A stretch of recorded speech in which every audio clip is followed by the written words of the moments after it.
Now, with the roller coaster that has been the first year-ish of Battlefield 2042's life cycle, inevitably the questions come up of whether or not the older Battlefields are still worth playing. So that got me thinking, let's find out. So today we're going to discuss whether Battlefield Bad Company 2 is still worth playing.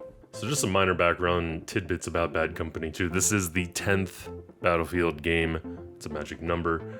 It came out in early March 2010 for Windows, Xbox 360, and PlayStation 3. The game shipped with your typical game mode, single player, multiplayer, and then the Vietnam DLC, which I did not test in this review. Campaign's okay. Takes place in South America, follows the boys from the first game as they get involved in another huge conflict with massive stakes. The campaign's always going to be playable. It's fine. The destructibility is, of course, fantastic, but I never grew attached to the characters from the first game. I would say the campaign is always worth playing. The graphics, comparatively speaking, they're really good. Typical Battlefield, very crispy for the time. Again, this is 2010 we're talking about. Sounds are great. As I mentioned, destructibility is very satisfying, it's very well done. They amped it up from the first Bad Company into the second, and it shows.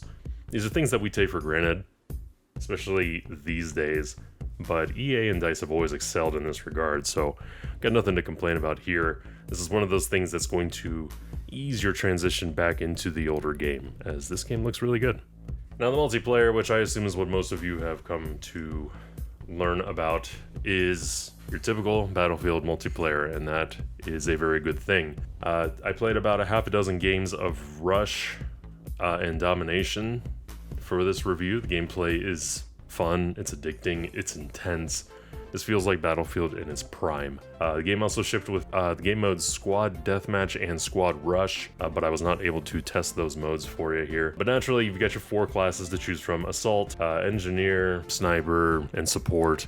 It is so much fun. The player base is small, but steady. I played on a weekday afternoon/evening in the week leading up to Christmas 2022, and there were about a half a dozen servers that were full, so I was able to sneak into a few of those. I had to wait in queue.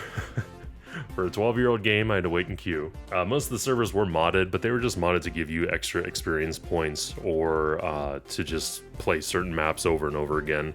Which is interesting because I did join one of those servers playing only one map 24/7, and all people were doing in the chat was complaining about how that was the only map that they were playing. The ping is consistently, for me, at around 120 to 130. I am in the eastern half, I'd say, of the United States, to give you an idea. I typically don't have much of an issue with ping when I play first-person shooters, but in this one, 120 was about the lowest that I saw. 120 is doable. I was able to get through games consistently. The servers, you can have less, but all the servers that were active, the maximum amount of players that could play were 32. So if you're used to that 128 mode in Battlefield 2042, the 32-man servers are going to be kind of small. But overall, man, this game is a lot of fun, even still to this day. You may not be able to get a whole lot of gameplay out of it because it does kind of get boring killing the same dudes over and over again. But I was very impressed. The game runs well, ping is solid, graphics are nice, gameplay fun. Battlefield in its purest form right here, fellas. Try it out. Game's super cheap, of course. It's 12 years old. But that's it. I just wanted to give a brief 2022 version review of Battlefield Bad Company 2. I recommend it. Give it a try. Check it out. See at least where Battlefield came from, and take a ride back into Bad Company 2. Make sure, if you enjoyed my content, I'm going to ask you to leave a thumbs up and subscribe to my channel. Make a whole lot of Battlefield content. This is kind of my thing, so if it is your thing, subscribe to me here on YouTube. Follow me on Twitch. I stream 4 days a week on Twitch at twitch.tv/10rulesall. Now, if you would like to discuss Bad Company 2, leave me a comment down below. But that's going to do it for this video, guys. I appreciate all the support, and I will see you on the next one.